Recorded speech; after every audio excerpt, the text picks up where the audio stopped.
नमस्कार साथियों, गौरव ज्ञान धारा में आपका स्वागत है। जैसा कि मैंने आपको कहा था कि आज मैं राजपूतों की उत्पत्ति से संबंधित मैटर लेके आऊंगा और शॉर्ट ट्रिक से आपको समझा दूंगा। इसके बाद में आपको बिल्कुल कंफ्यूजन नहीं होगा और भूलेंगे बिल्कुल भी नहीं। आपका समय बच जाए इसके लिए मैंने पहले से लिख लिया है। मैं इसे बता दूंगा कैसे याद रखना, वो तरीका बता दूंगा। हालांकि डिजिटल बोर्ड है, नहीं तो पीपीटी होती तो वो अलग ही प्रभाव होता है उसका। लेकिन मायने नहीं रखता कि संसाधन क्या है, मायने ये रखता है कि क्या दिया जा रहा है। तो चलिए साथियों शुरू करते हैं। ये यहाँ पे कंफ्यूजन होता है और हमेशा ये प्रश्न काफी बनते हैं, इसलिए एक बार इसको अच्छे से समझ लेना। तो इसमें कैसे याद रखना है कि राजपूतों की उत्पत्ति विदेशियों से हुई, ये किसने कहा था? तो आपको पता है साथियों, कर्नल जेम्स टॉड कौन थे? विदेशी थे, अपने भारतीय तो थे नहीं। कर्नल जेम्स टॉड और इनका समर्थन किया क्रूक ने, क्योंकि ये दोनों विदेशी थे। तो इन्होंने क्या कह दिया कि इनकी उत्पत्ति किससे हुई थी? विदेशियों से हुई थी। तो ये याद रह जाएगा बिल्कुल ही। अब इसमें भी शक, शीतियन, हूण, कुषाण ये सब बताए थे इन्होंने। और उसमें से स्पेशल यदि कुषाण पूछा जाए तो कुषाणों से उत्पत्ति बताई थी कनिंगम महोदय ने। और कैसे याद रखना है कि कनिंगम ने किससे उत्पत्ति बताई? कुषाणों से। अपना वही तरीका देख लो, कुषाणों से किसने बताई? कनिंगम ने। भूलोगे बिल्कुल भी नहीं। फिर ये जो बहुत चर्चित आता है बहुत ज्यादा, कई बार बुक्स में ऐसे डायरेक्ट लिखा आ जाता है कि अग्निकुंड से हुई। तो अग्निकुंड से होने का दिया किसने मत? अग्निकुंड से होने का दिया पृथ्वीराज रासो चंद्र बरदाई। जो पृथ्वीराज रासो ग्रंथ लिखा था चंद्र बरदाई ने, पृथ्वीराज तृतीय के समय ये इनके मित्र थे और कहते हैं कि इनकी दोनों की वहां पर गजनी में मृत्यु हो गई थी। वो किंवदंती के अनुसार था। याद कैसे रखा जाए? तो याद ऐसे रखा जाए साथियों, आपको पता है पंच तत्व कहते हैं कि पंच तत्व से मिलकर शरीर बना है। उसमें आपको बताते हैं कि पृथ्वी, अग्नि। अच्छा, पृथ्वी अग्नि से यहीं आगे आपने तो अग्नि और पृथ्वी, बस दैट्स क्लियर। अग्नि, पृथ्वी और ये सारे जो है आकाश वगैरह, ये सब पंच तत्व से मिलकर शरीर बना है। अपने को सारे पंच तत्व याद नहीं रखने, अपने को दो याद रह जाएंगे, अग्नि और पृथ्वी। तो पृथ्वीराज रासो का मत है। चलिए आगे चलते हैं। अब सूर्यवंशी किसने बताया? नयन चंद्र सूरी। किसने बताया? नयन चंद्र सूरी। क्या बताया? सूर्यवंशी। किसने बताया? नयन चंद्र सूरी। किसने बताया? नयन चंद्र सूरी ने क्या बताया? सूर्यवंशी। कहीं समस्या है क्या? कटे गोनी मन ध्यान है। विदेशी ब्राह्मण, अब ये तो सिर्फ विदेशी बताया, लेकिन विदेशी ब्राह्मण, अब विदेशी ब्राह्मण याद रखना है साथियों। भंडारकर ने बताया। याद कैसे रखा जाए? देखो, अपने कहीं भी कोई श्राद्ध होता है या कोई पुण्य कार्य करते हैं या कोई अच्छा कार्य करते हैं, कहीं भोज रखा जाता है, कहीं भंडारा रखा जाता है, तो ब्राह्मणों को पहले बुलाया जाता है। ब्राह्मण देवताए नमः। कोई ब्राह्मण हो तो बुरा ना माने, याद रखने का एक तरीका है। ब्राह्मणों को सत्कार देने के लिए, सम्मान देने के लिए पहले बुलाया जाता है कि पहले ब्राह्मण देवता। तो ब्राह्मणों का कहीं भंडारा होगा तो ब्राह्मण देवता को पहले बुलाएंगे। तो भंडारा यानी भंडार करने क्या बताया? ब्राह्मण। और वो भी भोज कैसा है? विदेशी भोज है। तो विदेशी ब्राह्मण से उत्पन्न किसने बताया? भंडारकर ने बताया। चलिए साथियों, क्षत्रियों से उत्पत्ति, क्षत्रियों से बताइए जीएच ओझा यानी कि गौरी शंकर हीराचंद ओझा।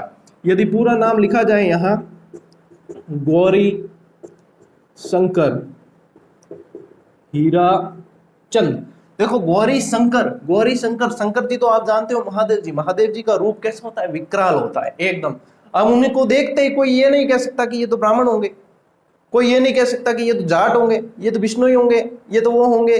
और देखते ये जरूर कह सकते हैं कि ये तो राजपूत होंगे पक्का, क्योंकि री गणिया है। देखते हैं तांडव उनका बहुत, कहते हैं कि तांडव खतरनाक करता है। तीसरी आंख खुल जाए तो फिर सहन नहीं होती, तो फिर कैसे खतरनाक दिखते हैं। और कहा जाता है कि राजपूत भी खतरनाक दिखते थे उस समय। अब तो भाई नॉर्मल हो गए सारे मेरे जैसे, तो वो भी खतरनाक दिखते थे। तो क्षत्रियों से उत्पत्ति किसने बताई है? जीएच ओझा ने। याद हो जाएगा। सीवी वैद्य ने क्या बताया? वैदिक आर्य से। और ये अपने कहते हैं ना, वैदिक आर्यों से उत्पत्ति वाली जो सर्वसम्मति जिसमें मिली थी, सर्वमान्य मत कह सकते हैं, वो सीवी वैद्य वाला वैदिक आर्य का ही है। इसमें भी ये तरीका आपको याद हो जाएगा, सीवी वैद्य। ये देखो, वैदिक और वैद्य, कोई समस्या नहीं होगी। मैं खुद ऐसे याद रख लेता हूं इनको, तो आपको भी बता रहा हूं वही तरीका कि ऐसे याद रखा जाए इन्हें। और वत्स गोत्रीय ब्राह्मण, ये मोस्ट इंपोर्टेंट है, इसलिए इसको अलग से लिखा है। वत्स गोत्रीय ब्राह्मणों से उत्पत्ति बताई है बिजोलिया शिलालेख के अंदर। तो साथियों, बिजोलिया शिलालेख को कैसे याद रखा जाए? वत्स गोत्रीय ब्राह्मण है, इस व के अंदर मैं एक लाइन कर दूंगा तो ब बन जाएगा, और ब से क्या बन जाता है? बिजोलिया शिलालेख। तो इस तरीके से ये आपके पूरा का पूरा। अब इसमें चाहे आप आरएस दे रहे हो, चाहे आप एसआई दे रहे हो, चाहे आप पटवार दे रहे हो, चाहे आप रीट दे रहे हो, सभी एग्जाम के अंदर राजपूतों की उत्पत्ति संबंधी ये चीज जो है, इतिहास से संबंधित, जब राजस्थान का एग्जाम है तो उसमें ये चीजें पूछी जाती है। अब इसके बाद में एक और चीज मैं आपको बता रहा हूं, वह और भी इंपॉर्टेंट है आपके लिए, लेकिन उससे पहले आप इसका स्क्रीनशॉट लेना चाहते हैं तो एक बार ले लीजिए। तो साथियों, राजपूतों की उत्पत्ति आप समझ चुके हैं। अब वे चीज आपको दे रहा हूं राजस्थान के इतिहास में से जिसमें बहुत ज्यादा कंफ्यूजन होता है। इसमें क्या होता है कि सभी में हम्मीर हम्मीर हम्मीर हम्मीर ये तो सब में कॉमन है, लेकिन आगे वाले अलग है और इनके राइटर अलग है। तो इस वजह से हम काफी ज्यादा कंफ्यूज हो जाते हैं। कई बार इसका उत्तर इसमें ठोक के आते हैं, इसका उत्तर इसमें ठोक के आते हैं, इसका उत्तर इसमें ठोक के आते हैं, और जब गलत उत्तर ठोक के आते हैं तो हमारा रिजल्ट भी गलत जगह ठुक जाता है। तो इस वजह से हमको क्या करना है, इसको सही तरीके से याद करना है। तो याद कैसे किया जाए साथियों कि हम्मीर महाकाव्य किसने लिखा। तो यदि इस ब्रह्मांड में सबसे ज्यादा अगर महान, महा यानी बड़ा, विशाल चीज यदि कोई देखा जाए तो सूर्य है। क्या है? सूर्य है। तो सूर्य महान है, तो सूर्य से याद रखें। चंद्रमा भी बड़ा है और सूर्य भी बड़ा, बड़ी बड़ी चीजें हैं। तो नयन चंद्र सूर्य ने लिखा हम्मीर महाकाव्य, ऐसे याद रखें। उसके बाद में हम्मीर रासो, अब देखेंगे इसमें कहीं भी एक भी मात्रा नहीं आई है और इसमें भी ओ की मात्रा कहीं नहीं है, सिर्फ यहाँ आई है और इसमें रासो में यहाँ आई है। तो जोधराज याद रखें, सीधा का सीधा हम्मीर रासो जोधराज, ये डायरेक्ट याद रह जाता है। एक हम्मीर रासो सारंगधर ने भी लिखी थी, उसको भी ध्यान रखें। अब हम्मीर मद मर्दन, किसी के मद का मर्दन किया है, यानी कि किसी की जय हुई है और किसी की पराजय हुई है, तभी मद का मर्दन हुआ है। और इसका जय किसी की हुई है तो ये जय आ गया, और जय सिंह सूरी हम्मीर मद मर्दन, इस तरीके से याद रखना है साथियों। हम्मीर बंधन, हम्मीर बंधन लिखा किसने? अमृत कैलाश ने। कैसे याद रखा जाए? बंधन क्या है? व्यक्ति का जन्म लेना। बौद्ध धर्म और जैन धर्म के अनुसार देखें तो व्यक्ति का जन्म लेना एक तरह का बंधन ही है। जब उसकी मृत्यु हो जाती है, जब वो उसको भगवान का बुलावा आ जाता है कि भाई आप तो यहाँ आ जाइए, आपकी यहाँ पे जरूरत है, यहाँ पे भी थोड़ी सी क्लासेस लेनी है, यहाँ पे भी रेट की परीक्षा आयोजित करवाई जा रही है, तो उसके अनुसार जब वहाँ बुलाया जाएगा तो उसे कहा जाएगा बंधनों से मुक्ति। अब कई लोग कहते हैं कि सर आप तो YouTube से कमा रहे होंगे इसलिए दे रहे हो, तो ऐसा है, मेरा भी एक स्वार्थ है YouTube पर आने के पीछे। वह स्वार्थ ये है कि जब मुझे भी ऐसा बुलावा आएगा, पैगाम आएगा, जब इस दुनिया से रुखसत हो जाएंगे, तब लोगों के स्टेटस के अंदर जब वो तस्वीर दिखनी चाहिए और उन सबको देखकर एक फेसबुक और व्हाट्सएप पर, आजकल सोशल मीडिया का जमाना है, वहां पर एक बाढ़ सी आ जानी चाहिए। तब लोगों को लगना चाहिए कि कोई एक ऐसा व्यक्ति गया है जिसने अच्छे काम किए थे। तो जरूरी नहीं है कि सिर्फ सबका उद्देश्य एक अलग तरह का स्वार्थ ही हो, एक अलग तरह का स्वार्थ मेरा भी है। उसका भाई कहते हैं ना आपने, जैसे किसी की अंतिम यात्रा निकलती है तो उसमें वो होते हैं कांधिये, कहा जाता है। तो कांधियों की संख्या देखकर अनुमान लगाया जाता है कि कोई भला व्यक्ति गया है।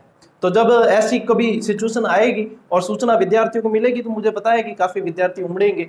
तो उस समय यह देखकर लोग कम से कम बाद में, मरने के बाद में सभी अच्छा ही करते ही है, प्रशंसा करते हैं, तो फिर बाद में भी कहते हैं कि ये भला व्यक्ति गया है। तो यही तो एक पूंजी, असली पूंजी तो वही है। तो साथियों, एक उद्देश्य ये होता है, हर व्यक्ति का उद्देश्य सिर्फ एक क्षणिक स्वार्थ नहीं होता है। तो अमृत कैलाश कैसे याद रखा जाए कि बंधनों से मुक्ति कब मिलेगी? बंधनों से मुक्ति नहीं मिलेगी। कब मिलेगी? जब अमृत मिल लिया तो मिलेगी नहीं, क्योंकि यहाँ से रुखसत होना ही नहीं पड़ेगा। अमृत पी लिया तो मिलेगी नहीं। तो बंधन और अमृत का एक संबंध है। तो इस तरीके से याद रखें कि हम्मीर बंधन अमृत कैलाश ने लिखी है। हम्मीर हट, हम्मीर हट, हट किसे कहते हैं? जिद। तो आपको पता है चंद्रशेखर आजाद ने एक जिद कर ली थी, एक प्रण ले लिया था कि जीते जी तो मैं अंग्रेजों के हाथ आऊंगा नहीं, मरने के बाद भले ये मिट्टी है उसका, ये कुछ भी करे तो कोई मतलब नहीं है। अल्फ्रेड पार्क में फिर उन्होंने एक गोली बची थी और अपने प्राण त्याग दिया था। तो ऐसी हट करने वाले कौन थे? चंद्रशेखर थे। और हम्मीर हट किसने लिखी? चंद्रशेखर ने। मेरे ख्याल से अब इसमें आपके कोई समस्या नहीं है, नई राजपूतों की उत्पत्ति में आपके समस्या है, दोनों ही समस्याएं समाधान कर चुका हूं मैं। एक और है, हम्मीरायण लिखी थी, वो भांडव व्यास ने लिखी थी। वो आप ऐसे याद रख लें कि हम्मीरायण भांडव व्यास ने, डायरेक्ट याद कर लें। तो मैंने मेरी कोशिश की है आपको याद करवाने की। अब किसी को सीधा याद हो जाता है तो सीधा भी याद कर सकते हैं, जरूरी नहीं है कि यही फॉर्मूला फॉलो किया जाए। देखो साथियों, मैं मदद करने के उद्देश्य से जरूर आता हूं, मैं सुझाव जरूर देता हूं, लेकिन मैं थोपना नहीं चाहता।